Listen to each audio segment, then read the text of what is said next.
दिन भर की अपडेट हम आपके साथ इस बुलेटिन के जरिए साझा करेंगे। प्रदेश की जो बड़ी खबरें हैं उनकी जानकारी आपको देंगे। देखिए, आज एक जो पिछली रात की एक अपडेट है, जिसकी जानकारी आप लोगों को भी सुबह मिली होगी। राज्य के मुख्यमंत्री सुखविंदर सिंह सुक्खू की तबीयत थोड़ा खराब हुई है, वो आईजीएमसी में है। और आईजीएमसी में कितने दिन उनको रुकना पड़ेगा, इशू क्या है, और जो मेडिकल बुलेटिन है उनका वो क्या आया है, वो आज जानकारी आपको इसमें देंगे, बुलेटिन में बात करेंगे। लेकिन इसके साथ कुछ और महत्वपूर्ण जो घटनाएं हैं उनकी भी जानकारी देंगे आपको। पहली बात तो ये कि जो मामले अभी चल रहे हैं उनमें आज मुख्य सचिव ने पेंशनर्स के एरियर को लेकर एक महत्वपूर्ण बैठक ली है अपने ऑफिस में, सचिवालय में। और इसमें वो पेंशनर भी शामिल है जो अपनी पेंशन का एरियर लेने को लेकर हाई कोर्ट का रास्ता अपना रहे थे। और जहां हाई कोर्ट में वो रास्ता, हाई कोर्ट में उन्होंने कईयों ने तो जजमेंट भी वहां से ले ली थी। और उस जजमेंट के आधार पर आगे क्या काम होना है और राज्य सरकार का उसमें क्या आगे का स्टेप है, उसको लेकर आपको जानकारी देंगे। आज जो बैठक हुई है उसमें क्या इस बैठक में मुख्य तौर पर जो डिस्कशन में आया है। इसके साथ एक दूसरी महत्वपूर्ण बैठक जिसका हमने कल जिक्र किया था कि एनटीटी में आंगनबाड़ी को अगर लेना है तो इसमें डब्ल्यूसीडी डिपार्टमेंट से एक बड़े स्तर की डिस्कशन की जरूरत है। आज शिक्षा सचिव राकेश कंवर ने किन्नौर से लौटते ही आज एनटीटी को लेकर, एनटीटी में आंगनबाड़ी को शामिल करने को लेकर एक बैठक की है डब्ल्यूसीडी की डायरेक्टर के साथ। महत्वपूर्ण अपडेट इसमें है, ये भी आज बात करेंगे। और इसके साथ जो सबसे बड़ी खबर है, वैसे इस बुलेटिन में इस महीने के पहले हफ्ते में मैंने जरूर ये जिक्र किया था प्रशासनिक ट्रिब्यूनल को लेकर। जो हमारा बुलेटिन रोज सुनते हैं कर्मचारी साथी, उनको इसकी जानकारी याद होगी कि जब हमने इसका जिक्र किया था कि राज्य सरकार ट्रिब्यूनल को दोबारा से खोलने की तरफ को उस दिशा में बढ़ रही है। और अब कैबिनेट ने इसके लिए एक इनफॉर्मल डिसीजन ले लिया है। और उसके बाद भारत सरकार का जो कार्मिक मंत्रालय है वहां के लिए भी केस राज्य सरकार ने भेज दिया है।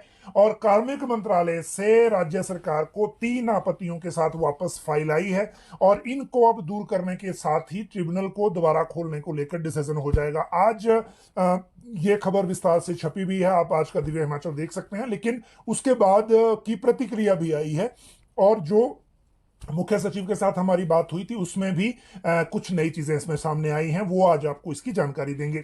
स्कूल प्रिंसिपल प्रमोशन, आईएएस को नए विभाग दिए हैं। जिला परिषद कर्मियों के लिए भी एक ब्रेकिंग न्यूज है, और वो इसलिए अच्छी खबर है इनके लिए क्योंकि जो अभी जो धरना प्रदर्शन हड़ताल या जो भी किया उसमें ज्यादा कुछ निकला नहीं। लेकिन यहाँ एक जरूर पॉजिटिव न्यूज जो है वो इनकी जो एक फाइल चल रही थी जो फाइनेंस से निकली है उसमें सामने आई है, और वो भी आपको आज बताएंगे। कंडक्टर भर्ती हो, एचएएस मेन एग्जाम हो, एचआरटीसी में कंडक्टर यूनियन की नई जो कमेटी है वो हो, ये सारी बातें आज करेंगे। और इसके साथ एक जो सबसे इंपॉर्टेंट मैटर है उसको लेकर भी बात करेंगे। जो ट्रांसपोर्ट व्हीकल का जो टैक्स है, जो जिसके कारण टूरिज्म पर मार लग रही थी, उस टैक्स को लेकर आगे क्या हो रहा है, और जो डिसीजन है ये क्या कैबिनेट का इंतजार किए बगैर पहले हो सकता है। इन सारी बातों पर इस बुलेटिन में बात करेंगे। सबसे पहले शुरुआत, क्योंकि मौसम को लेकर तो एक नॉर्मल अपडेट ये थी कि 31 अक्टूबर तक अब मौसम साफ है, बारिश का कोई आगे वो है नहीं। 31 के बाद जब प्रेडिक्शन आएगी तो हम आगे बात करेंगे। मतलब दशहरा पूरा अब आगे ठीक निकलेगा, जो कुल्लू में दशहरा चल रहा है। लेकिन जो पैराग्लाइडिंग प्री वर्ल्ड कप है उसकी जरूर बात कर लेते हैं। आज पैराग्लाइडिंग प्री वर्ल्ड कप जो बीड़ बिलिंग में होता है उसकी शुरुआत आज हो गई। 26 अक्टूबर से 2 नवंबर तक चलेगा। जो सीपीएस हैं बैजनाथ से विधायक किशोरी लाल, उन्होंने वहां शुभारंभ किया। शिमला से जो टूरिज्म के यहाँ पर्यटन विकास निगम के अध्यक्ष हैं आरएस बाली, वो वर्चुअल माध्यम से जुड़े थे। और 186 प्रतिभागियों ने इस बार पंजीकरण करवाया है इसको लेकर, प्री वर्ल्ड कप को लेकर। 2 नवंबर तक ये चलेगा। और इस वैली में, क्योंकि जो हमेशा वहां होता है और उसके बाद जो टूरिज्म को थोड़ा बूस्ट मिलना है वो भी एक इसमें रहेगा। हालांकि चिंता की बात यह है कि बीड़ बिलिंग से जो पैराग्लाइडिंग करते हैं उसमें से अभी एक पोलैंड का जो ग्लाइडर है वो मिसिंग है, और जो रूस वाला था वो मिल गया है, लेकिन एक अभी गायब है जो 70 साल से ऊपर की जिनकी एज थी। तो इस तरह के जो इंसिडेंट हैं वो भी इसमें जरूर ध्यान देने वाले हैं। जहां तक स्पेशल रोड टैक्स और जो कुछ और तरह के टैक्स लगाए गए थे बाहर के व्हीकल्स पर जो कॉन्ट्रैक्ट कैरियज के तहत आते हैं और हिमाचल आते थे, चाहे उसमें वॉल्वो बसेस हों, ट्रैवलर हों या बाकी हों, उनको लेकर जो टूरिज्म इंडस्ट्री के लोग हैं वो मुख्यमंत्री से मिले थे। उसके बाद सीएम ने कहा था कि वो इस टैक्स को कम कर रहे हैं। इस टैक्स को घटाने को लेकर by way of circulation cabinet से इसको करवाने की कोशिश हुई थी और ये फाइल रेडी है। आज ट्रांसपोर्ट का जो सेक्रेटरी हैं उन्होंने भी आज बताया कि इसमें सिर्फ जो सिग्नेचर होना बाकी है चीफ मिनिस्टर के, क्योंकि वो हेल्थ इश्यूज की वजह से फाइल क्लियर नहीं हुई। लेकिन ये डिसीजन अब बाय वे ऑफ सर्कुलेशन होगा, इसके लिए कैबिनेट की बैठक का इंतजार नहीं करना पड़ेगा। हालांकि उसमें चेंज क्या होगा, क्या कटौती 60% होगी, 70 होगी, 50 होगी। और एक और बात सामने आ रही है कि राज्य के भीतर जो रजिस्टर्ड व्हीकल हैं उनको लेकर भी कुछ चेंज पॉसिबल है, लाइकली है। तो वो क्या होगा वो भी आगे बात करेंगे, लेकिन उसके लिए अभी नोटिफिकेशन का इंतजार है। अभी खबर सिर्फ इतनी है कि इसके लिए कैबिनेट होने का जो इंतजार नहीं किया जाएगा, बाय वे ऑफ सर्कुलेशन ये डिसीजन हो जाएगा।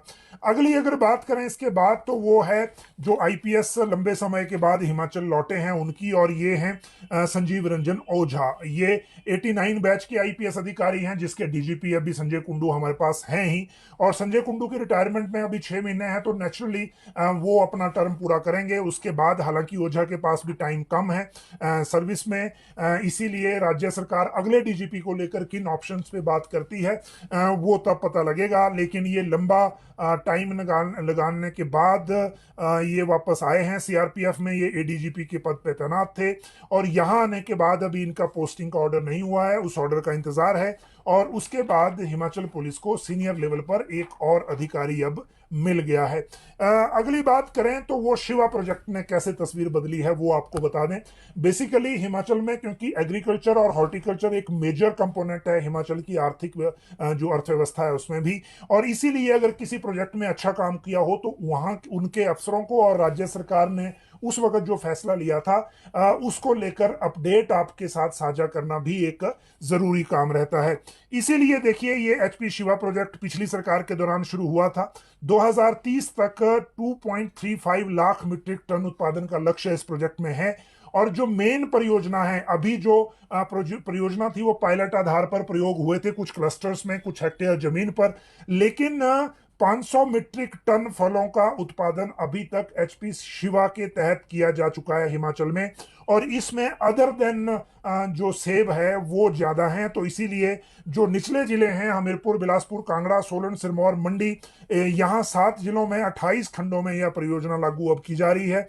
और यहाँ सिट्रस फलों के अलावा जो अमरूद है, अनार है, लीची है, जापानी फल है, इनको भी उत्पादन को बढ़ावा दिया जाएगा। और ये प्रयोग सक्सेसफुल रहा है।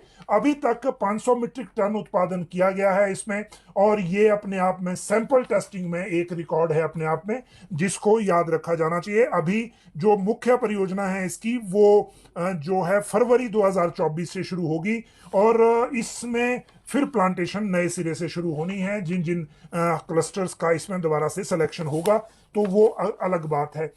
एचआरटीसी में एक हलचल ये है कि आज जो एचआरटीसी संयुक्त समन्वय समिति का नया प्रधान बनाया गया है, यहाँ मान सिंह ठाकुर को अध्यक्ष बनाया गया है, खेमेंद्र गुप्ता को ये महासचिव ही रहेंगे। वीरवार को एचआरटीसी ये जो जेसीसी है नई कार्यकारिणी का गठन किया गया, और इसमें इन्होंने आगे फिर जो मामले चल रहे हैं सारे इनको राज्य सरकार से दोबारा उठाने की बात की गई है। और नवंबर की 1 तारीख को वेतन मिलना चाहिए, ऐसा इन्होंने अभी डिमांड की है फेस्टिव सीजन को देखते हुए। आगे इसमें क्या होगा वो आगे पता लगेगा, लेकिन नए सिरे से जो एक तरह से इलेक्शन इनका हुआ है उसकी अपडेट आज आपके साथ शेयर करने के लिए थी। अगर मैं कंडक्टर की बात कर रहा हूं तो लोक सेवा आयोग से जो 360 पद कंडक्टर की भर्ती के हैं उनको लेकर भी आपको बता दूं कि बहुत सारे व्यूअर जो एग्जाम को लेकर जानकारी मांग रहे हैं, लोक सेवा आयोग ने जो क्लास 1 क्लास 2 को लेकर पैटर्न रहता है उसके अलावा कंडक्टर क्योंकि उस दायरे में नहीं आता, इसलिए सिर्फ एक भर्ती परीक्षा, एक एग्जाम होगा 100 नंबर का, और वो हमने कल बताया भी था। हालांकि जो टेंटेटिव डेट अभी तक एग्जाम की है वो 10 दिसंबर है। आज जो आज एक खबर छपी है जिसमें 3 दिसंबर गलती से छप गया है, आप उसको इग्नोर करें। अभी तक लोक सेवा आयोग ने 10 दिसंबर की तारीख इसके लिए टेंटेटिव डेट घोषित की है, उसी के मुताबिक ये एग्जाम शेड्यूल होगा। एचएएस मेन एग्जाम को लेकर, मेंस को लेकर भी आज एक नोटिस आया है, और जो जिन्होंने प्रिलिमिनरी एग्जाम पास किया है उनके लिए मेन एग्जाम जो 14 नवंबर 2023 को घोषित किया गया है, उसके लिए जो है एक्टिवेट कर दिया गया है मेंस के लिए जो लिंक है उसको। और इसीलिए जिन्होंने प्रिलिमिनरी एग्जाम पास कर लिया है वो मेन के लिए अप्लाई कर दें। लास्ट डे जो रश होता है, लास्ट आवर्स का जो रश होता है, उससे बचें। और लोक सेवा आयोग के जो सचिव हैं देवेंद्र कुमार रतन, इन्होंने ये नोटिस जारी किया है। और इसके लिए जो जो अगर कोई दिक्कत आ रही हो तो जो क्वेरी के लिए एक नंबर दिया गया है उस पर भी आप संपर्क कर सकते हैं। लेकिन एचएएस मेंस के लिए जो लिंक है उसको जारी कर दिया गया है। ये एक अगली खबर थी। अब इसके बाद बात करें अगर, तो कर्मचारी चुनावों पर दंगल की बात है। और कर्मचारी चुनावों पर जो दंगल की बात है वो इसलिए क्योंकि कल जो एक पैरेलल संगठन बनने जा रहा है राजपत्रित कर्मचारी सेवाएं महासंघ के नाम पे, जिनके राज्य संयोजक एलडी चौहान हैं और त्रिलोक कपूर हैं, अध्यक्ष गैर शिक्षक कर्मचारी महासंघ के शिक्षा निदेशालय के। इन्होंने ये जानकारी दी है कि कल ये चुनाव 11 बजे जो नवबहार उद्यान निदेशालय है उसके सभागार में होगा। और इसके लिए बाकी सबको सूचना भी दी है, मुख्यमंत्री, मुख्य सचिव, सचिव कार्मिक, सभी जिलाधीश और जो थाना प्रभारी, मीडिया, इस तरह से सभी को बताया है। और ये कल चुनाव होने वाले हैं। जब ये चुनाव कल होंगे तो इन्होंने कहा है कि उन्होंने अपने जो बाकी जिलों के चुनाव, ब्लॉकों के चुनाव कंप्लीट करने के बाद स्टेट लेवल के चुनाव कल रखे हैं। और कल ही ये डिसीजन लिया जाएगा कि एनजीओ फेडरेशन के संविधान के अनुसार जो पुरानी कार्यकारिणी है उसको भंग करने का फैसला भी कल ही होगा। जब इन्होंने ये बात कही तो अभी तक एक एनपीएस वालों ने एक अपना चुनाव घोषित किया है जो एचपीयू के सभागार में हुआ था। और फिर वहां से जो एनपीएस वाली पूरी बॉडी थी लगभग वो ही जो एनजीओ में शिफ्ट कर दी थी, जो राजपत्रित कर्मचारी महासंघ का दावा किया था। प्रदीप ठाकुर इसमें अध्यक्ष बनाए गए थे फिर से। और इन्होंने जो कार्मिक विभाग के सचिव हैं उनको भी रिप्रेजेंट कर दिया था कि उनको जो एनजीओ को लेकर जो उनको मान्यता दी जाए और जो जेसीसी कर्मचारियों की होनी है वो उनकी अध्यक्षता में की जाए। हालांकि अभी राज्य सरकार ने उस पर फैसला नहीं लिया है। लेकिन आज जो इनके महासचिव हैं भरत शर्मा, इन्होंने एक प्रेस बयान जारी किया है और ये कहा है कि जो कुछ कर्मचारी संगठन भ्रमित कर रहे हैं, अराजपत्रित कर्मचारी महासंघ का गठन हो चुका है, सभी कर्मचारी प्रदीप ठाकुर के साथ हैं। जो लोग आज कल चुनाव कर रहे हैं उन्होंने ब्लॉक स्तर पर कोई चुनाव नहीं कराया, जिला स्तर पर सिर्फ 3 से 4 जिलों में 5-10 कर्मचारियों को इकट्ठा करके चुनाव करवाए। और जो अब बात की जा रही है वो संवैधानिक है और इसका कोई मतलब नहीं है। जहां तक बात हमारी है तो जो एनपीएस वाली बॉडी एनजीओ में आई है वो असली एनजीओ है, ये इन्होंने दावा किया है। तो ये इस तरह का दंगल जब 2-3 कर्मचारी संगठन होते हैं तो वो चलता रहता है। और फिर आगे उसमें बात जो है वो राज्य सरकार ने डिसाइड करनी है कि वो किसको मान्यता देते हैं और उसके बाद ही ये मामला सेटल होगा कि आगे असली जो जेसीसी है या जो सरकार है वो किसके साथ बात करेगी। ये जो आने वाले दिनों में क्लैरिफाई होगा। लेकिन अभी जो कर्मचारी महासंघ के लिए जो दंगल है अभी सिर्फ वही दंगल हो रहा है। अगली अगर बात करें इसके बाद तो वो मामला है स्कूल प्रिंसिपल प्रमोशन का। देखिए बहुत सारे लोग स्कूल प्रिंसिपल प्रमोशन का इंतजार कर रहे हैं और इसके साथ स्कूल लेक्चरर न्यू की प्रमोशन का भी इंतजार हो रहा है। लेकिन स्थितियां लगभग वही हैं स्कूल लेक्चरर न्यू को लेकर। लेकिन स्कूल प्रिंसिपल को लेकर जो वीसीसी कुछ लोगों के आने थे, 2-3 पेंडिंग थे, वो आ गए हैं। अब बहुत जल्दी इसमें डिसीजन होगा। 70 के आसपास ये स्कूल प्रिंसिपल नए बनेंगे, बाकी एलिजिबिलिटी के दायरे में नहीं आ रहे। जहां तक बात स्कूल लेक्चर न्यू की है तो इसमें 700 लोग प्रमोट होने हैं। लेकिन एलिमेंट्री एजुकेशन ने यह कहा है कि उनके पास इतने टीजीटी अभी फ्री करने का संभावना नहीं है जब तक बैच वाइज भर्ती नहीं हो जाती, क्योंकि स्कूल खाली हो जाएंगे और अभी जो एग्जाम को लेकर बच्चों की तैयारी होनी है वो प्रभावित होगी। तो स्कूल लेक्चर न्यू में तो देरी है, लेकिन प्रिंसिपल को लेकर जल्दी डिसीजन हो सकता है। जहां तक आईएएस को नए विभाग दिए हैं उसकी भी बात कर लें। और वो बात इसलिए क्योंकि लोकसभा चुनाव में जो अभी मामला जा रहा है उसके अनुसार अभी भी जो डिसीजन है वो जो कर्मचारी की ड्यूटी लगी है वो 8 आईएएस जो हैं वो कर्मचारी इसमें इलेक्शन पे जा रहे हैं। इनमें प्रियतु मंडल हैं, सचिव पंचायती राज डॉक्टर राजकृष्ण पृथ्वी हैं, ऋग्वेद मिलिंद ठाकुर हैं, गोपाल चंद, कमलकांत सरोज, रोहित जमवाल, अश्विनी कुमार शर्मा और राम कुमार गौतम। इनकी जगह चार्ज दिया है आगे राकेश कंवर शिक्षा सचिव हैं, उनको रूरल डेवलपमेंट और पंचायती राज का सेक्रेटरी का, एचआरटीसी के जो प्रबंध निदेशक है रोहन चंद ठाकुर उनको सीईओ हिमुडा, और राज्य चयन आयोग का चीफ एडमिनिस्ट्रेटर भी यही होंगे अब। और आबकारी आयुक्त हैं यूनुस, उनको डायरेक्टर ग्रामीण विकास और पंचायती राज। लोक सेवा आयोग के सचिव डीके रतन को लंबे समय के बाद शहरी विकास विभाग का अतिरिक्त कार्यभार दिया है। नेशनल हेल्थ मिशन की जो एमडी हैं प्रियंका वर्मा, उनको टीसीपी का डायरेक्टर लगाया है। जो आईटी के डायरेक्टर हैं मुकेश रेपसवाल, उनको फूड एंड सिविल सप्लाई का डायरेक्टर लगाया है। और special secretary tourism Vijay Kumar को हेल्थ और जल शक्ति विभाग का जिम्मा दिया है। स्पेशल सेक्रेटरी विनय कुमार को डायरेक्टर पब्लिक फाइनेंस और ट्रेजरी का अतिरिक्त कार्यभार दिया है। और joint secretary revenue Anil Kumar को ज्वाइंट सेक्रेटरी जल शक्ति विभाग का चार्ज दिया है। वैसे ये 8 आईएएस अभी गए हैं, टोटल 20 आईएएस जाएंगे, तो आने वाले दिनों में अतिरिक्त कार्यभार और भी बहुत होंगे।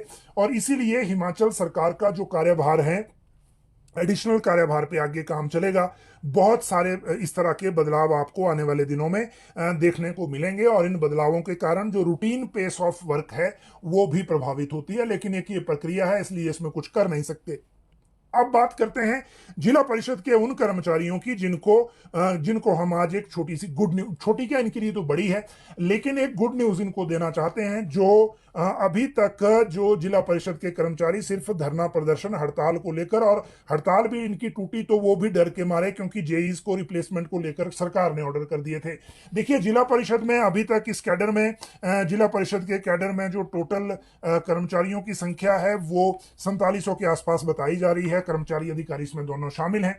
इनको 6th पे कमीशन अभी तक नहीं मिला था, मामला फाइनेंस में भेजा गया था, लेकिन फाइनेंस ने अब इस फाइल को क्लियर कर दिया है कुछ शर्तों के साथ। इनको 6th पे कमीशन मिलेगा जिला परिषद के कर्मचारियों को, लेकिन उसमें एरियर का कोई जिक्र नहीं है। फाइनेंस ने प्रोस्पेक्टिव डेट से 6th पे कमीशन देने की मंजूरी दे दी है, कंकरेंस दे दी है। अब ये कंसर्न डिपार्टमेंट को जाएगी, डिपार्टमेंट के बाद अब फिर कैबिनेट में ये मामला आएगा और कैबिनेट से फाइनली इसको ओके होना है। लेकिन बाद में क्या इसमें प्रपोजल एरियर को लेकर भी होगी या इसमें अमेंड किया जाएगा, वो बात की बात है।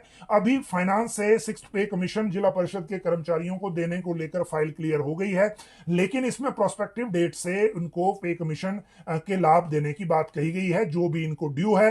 फर्क सिर्फ इतना है कि जो ये एरियर की बात कर रहे हैं 1/1/2016 से या उसके बाद से जब भी नियुक्ति हुई होगी, तो उसको लेकर क्लैरिटी क्या होगी या उसको लेकर आगे डिसीजन की सरकार ने क्या लेना है, सरकार इसमें कितना सहमत होती है, वो कैबिनेट में जब ये अप्रूवल होगी तो ही पता चलेगा। लेकिन एक स्टेप एटलीस्ट फाइनेंस वाला स्टेप क्लियर हो गया है, और इसी का इंतजार अभी बहुत से कर्मचारियों को था।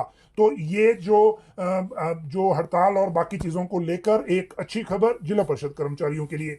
एनटीटी और आंगनबाड़ी को लेकर देखिए, ये भी बड़ा महत्वपूर्ण मामला है। महत्वपूर्ण इसलिए कि पिछले कल ही हमने इसकी जानकारी आपको दी थी, और शिक्षा मंत्री ने शिक्षा सचिव को कहा है कि अगली कैबिनेट में एनटीटी का प्रपोजल फाइनल करके लाया जाए अभी भी, क्योंकि आज पहली मीटिंग हुई है डब्ल्यूसीडी की डायरेक्टर रूपाली ठाकुर के साथ शिक्षा सचिव राकेश कंवर की। इस मीटिंग में बड़ी सारी चीजें इसमें डिस्कस की गई हैं। पहले बात कर लेते हैं उन चीजों की जो इसमें डिस्कशन हुई है। पहली बात यह कि आज की मीटिंग में लगभग अभी फाइनलिटी की तरफ को जा रहे हैं, ऐसा बिल्कुल नहीं है, क्योंकि मामला थोड़ा इसमें अभी उलझा हुआ है। उलझा हुआ इसलिए कि दोनों पक्षों के पास ही पहली मीटिंग में कुछ सवाल थे। हिमाचल में टोटल आंगनबाड़ी सेंटर और आंगनबाड़ी वर्कर 18,925 के आसपास हैं। हर आंगनबाड़ी सेंटर पर एक आंगनबाड़ी वर्कर है, एक आंगनबाड़ी सहायक है। अब एक आंगनबाड़ी वर्कर को वहां से निकाल देंगे, कुछ सहायक क्या करेगी, एक दूसरी बात यह है। एक इसमें क्रिटिकल पॉइंट यह है कि आंगनबाड़ी वर्कर की जो शैक्षणिक योग्यता है वो क्लियर नहीं है। इससे पहले डब्ल्यूसीडी से जो शिक्षा विभाग में डाटा आया था, उस डाटा के मुताबिक उनकी शैक्षणिक योग्यता उसमें नहीं थी, उसमें टोटल फिगर ही था। लेकिन आज जो शिक्षा सचिव ने एडिशनल डाटा मांगा है, वो ये मांगा है कि जो आंगनबाड़ी वर्कर हैं उनका सबके पास क्या क्या एलिजिबिलिटी है, क्या सभी +2 हैं सिर्फ, या +2 से कम भी कोई हैं जब शुरू में नियुक्तियां हुई थी। दूसरी बात यह कि इनको सैलरी और इंसेंटिव मिला के टोटल कितना बनता है। 9,000 अभी सैलरी है, कई जगह इंसेंटिव मिला के ये पैसे ज्यादा हो जाते हैं। और एनटीटी के लिए सरकार कितना देना चाहती है वो इससे दोनों को रिलेट किया जाएगा। तीसरी बात इसमें यह है कि आंगनबाड़ी वर्कर को अगर आंगनबाड़ी सेंटर से स्कूल में, प्री नर्सरी के स्कूल में शिफ्ट कर दिया जाएगा, तो जो आंगनबाड़ी वर्कर के पास टीचिंग के अलावा या आंगनबाड़ी में बच्चे संभालने के अलावा भारत सरकार के बाकी कार्यक्रमों का बाकी काम है, जैसे वो लैक्टेटिंग मदर्स को जो काउंसलिंग है या उसमें पोषाहार जाता है उसको देखती हैं, जो प्रेग्नेंट लेडीज हैं उनको जो भारत सरकार के साथ कोऑर्डिनेशन है, उनकी रजिस्ट्रेशन है, बाकी सारी चीजें हैं उनको देखती हैं, उनका क्या होगा, एक ये सवाल सबसे बड़ा है। दूसरा है एनईपी में बेशक जो प्री स्कूल एजुकेशन की तरफ को फोकस किया हो, लेकिन को लोकेशन कैसे फिक्स होगी, क्या आंगनबाड़ी और प्री नर्सरी सेम जगह होगा या स्कूल में होगा, तो फिर आंगनबाड़ी सेंटर वाला जो सिस्टम है वो कैसे। एक और चीज आज बैठक में पता चली, ये बात कही है डब्ल्यूसीडी की तरफ से, जैसे राज्य के सरकारी स्कूल